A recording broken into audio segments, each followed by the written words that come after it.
Hello and welcome back to the Crafty Corner. This week we are crafting to the theme Triple the Heat. We are looking at the number 3. So add 3 of a kind, maybe an image, maybe some embellishments, or perhaps 3 colors to your creations this week.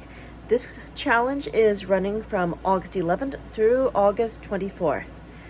Today I'm going to be talking about 3 different types of watercoloring with distress. We're going to be looking at distress reinkers, distress oxides, and distress crayons. Go ahead and pause if you'd like to see what we're going to be using today.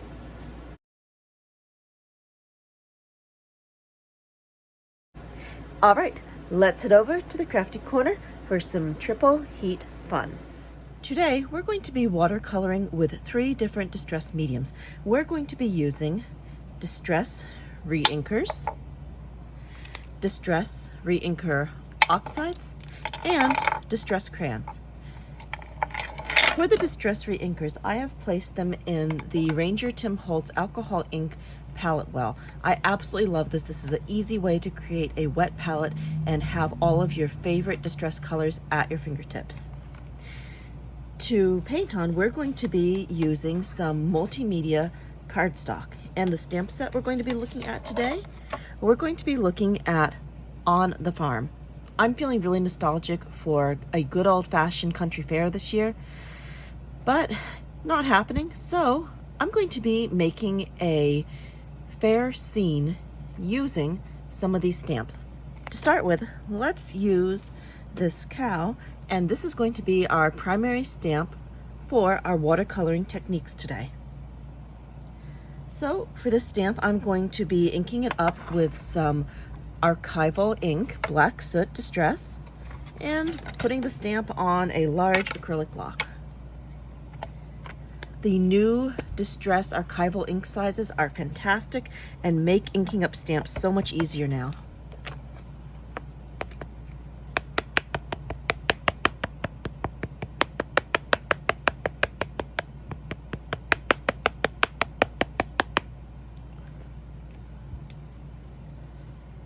Okay, that looks good.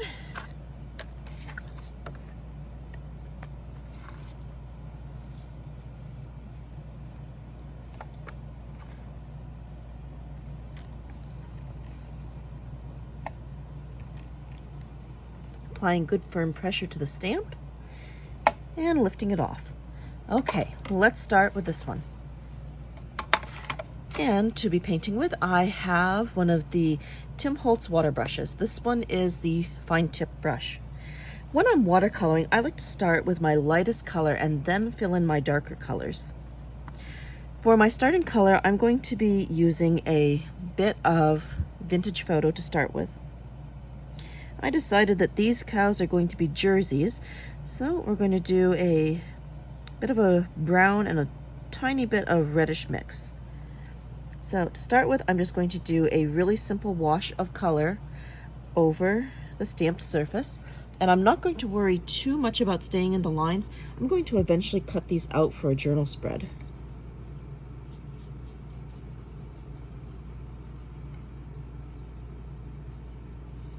So I like to pull some of the concentrated ink from the edges and mix it about in the middle and absorb it into the water brush.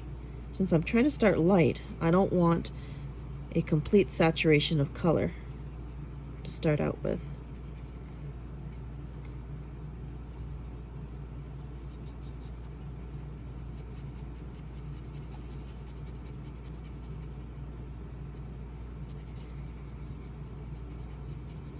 Okay, now that I have my foundation, let's add in some highlights.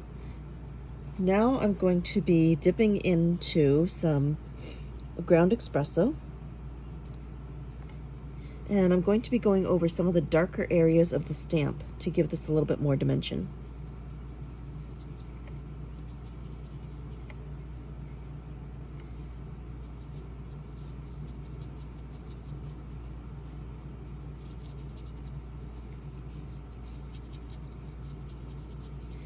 As I'm filling in the darker areas, I spread the ink out and kind of feather it as I get away from the darkened spots of the stamp.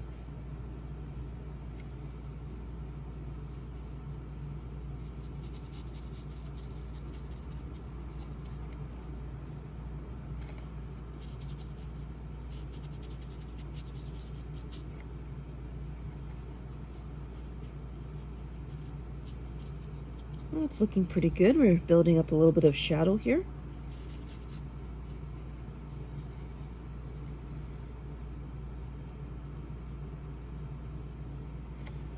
Okay. And the next thing I'm going to do is grab a tiny bit of carved pumpkin just to add a slightly orangey red tint. I'm just grabbing a teeny tiny bit of that. I'm just going to blend that in around the darker areas.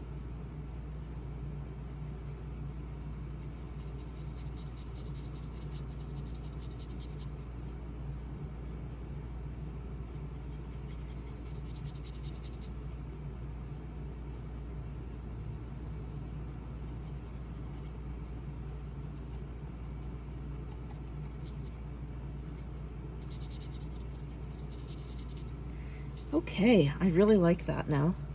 So next I'm just going to add a tiny bit of pumice stone to the hooves, and we'll move on to the next medium.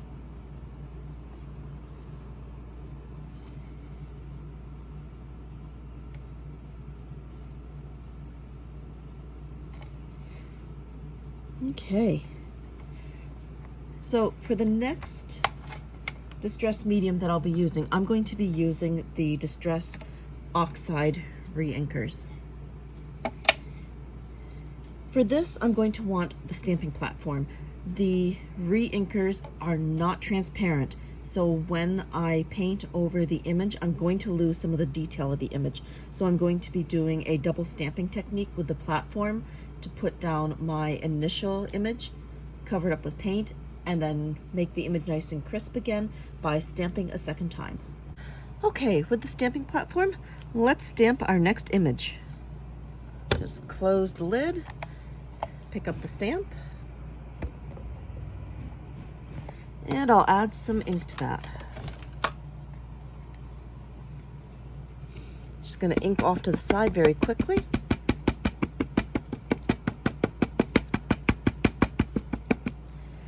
And then we'll put that back down and get our stamped image. Okay, let's see how that turned out. That looks pretty good.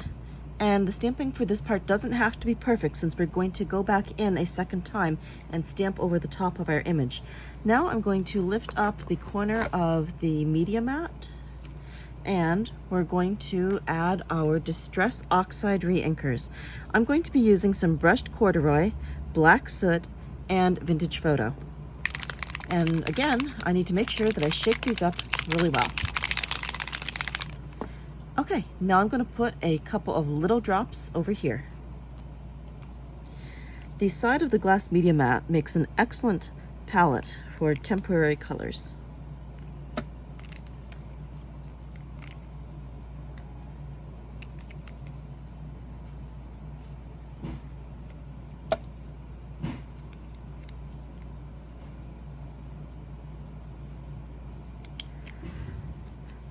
And again, I'm going to be starting with the lighter color to paint with first. In this case, that is going to be the brushed corduroy.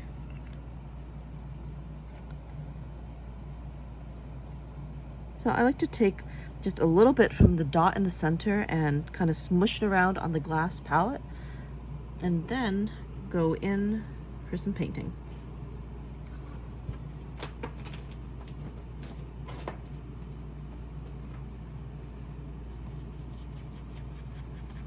So here I'm just quickly doing a wash of the brushed corduroy, and as we can see, the oxide is covering up some of our stamped image, but not a problem since we're going to stamp it twice.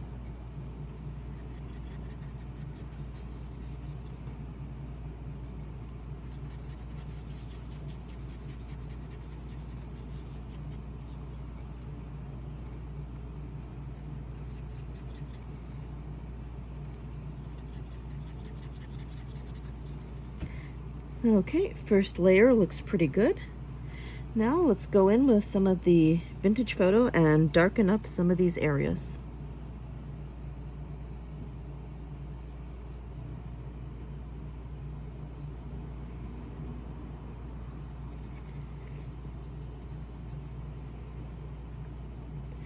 When water brushing with the oxide properties are activated as soon as the water starts to touch.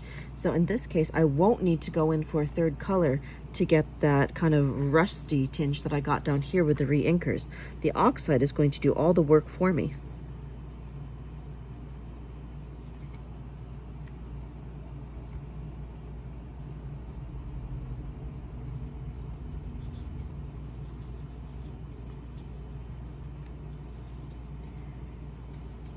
And as I brush away from the darker spots, I try to thin out the ink mixture to get a nice smooth blend.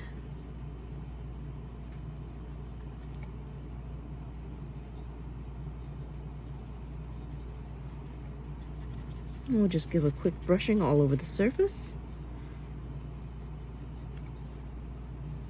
Not bad, but needs a little bit more darkening up over here.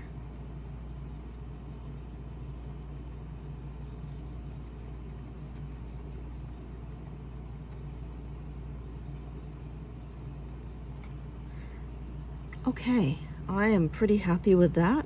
So now we're going to go in and add a little bit of black soot to the hooves.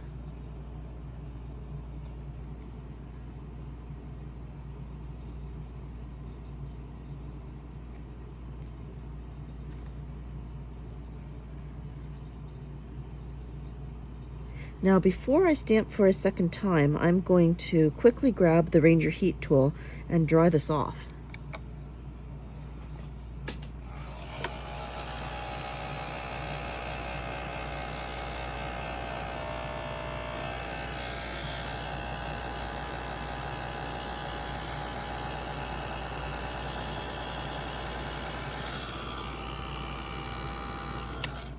Okay, let's stamp a second time.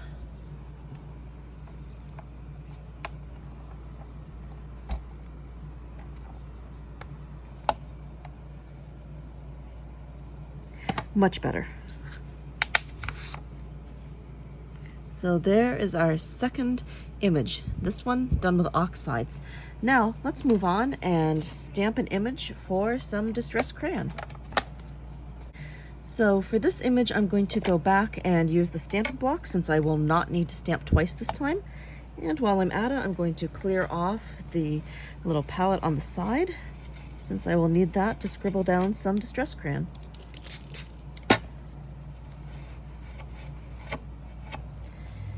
For distress crayon, we're going to be using some walnut stain,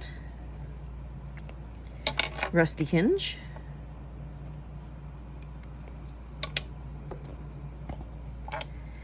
vintage photo, and pumice stone.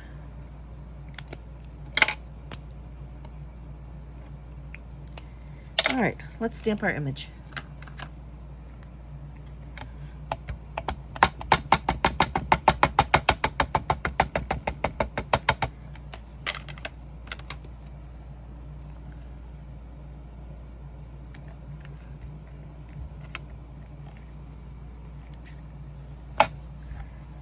Okay, so to start this with the distress crayon, I'm going to be going into the vintage photo first, and I'm going to smush the distress crayon around a bit with the brush to get kind of a bit of a liquid going on over here, kind of like a slurry.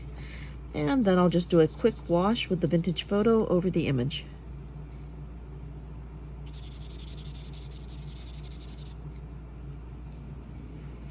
One thing I've noticed, the distress crayon gives a bit more of a watery look. It reminds me more of actual watercolors when painting. It's not nearly as saturated as the oxide or the distress reinker, so it gives a really nice vintagey look.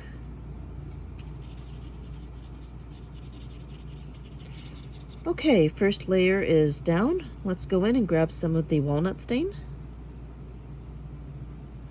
And again, I'm going to darken up the areas around the edges where we've got the shading on the stamp.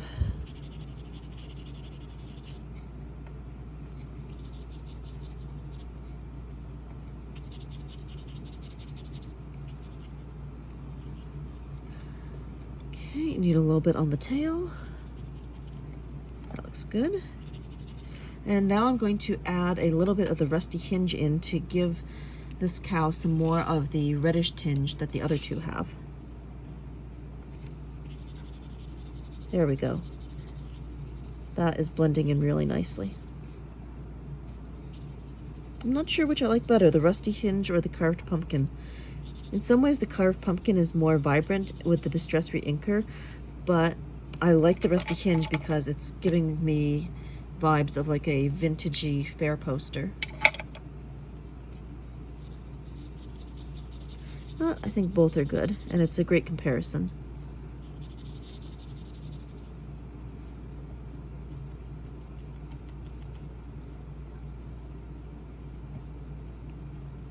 And I'm going to go back just with a little bit of the vintage photo to blend it out.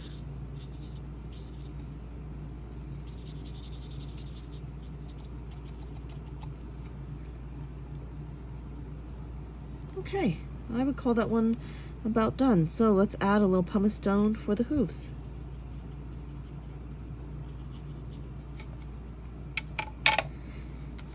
And there we go. This is 3 different ways to watercolor with distress. On the bottom, we have our Distress Reinkers.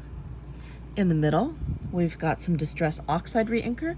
And on top, we have the Distress Crayons. I hope that you've enjoyed this little comparison of watercoloring with different distress mediums. And don't forget, this week at the Funkie Junkie, our theme is Triple the Heat. Check out the Funkie Junkie blog with the link in the description to join our creative challenge. I look forward to seeing all of your fantastic creations. And until next time, happy crafting! I had so much fun coloring in the first images that I decided to do a bonus image using all 3 mediums that we have already discussed. And of course, I had to slip in the new color, prize ribbon. We are coloring a prize ribbon, and it seemed the most appropriate choice. So let's see how this works out using Distress Crayon, Distress Reinker, and Distress Oxide for coloring one image. The other 3 colors I'm using are Fossilized Amber in Distress Crayon, and Black Soot and Brush Corduroy for Oxide Reinkers.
Thanks again for joining me at the Crafty Corner.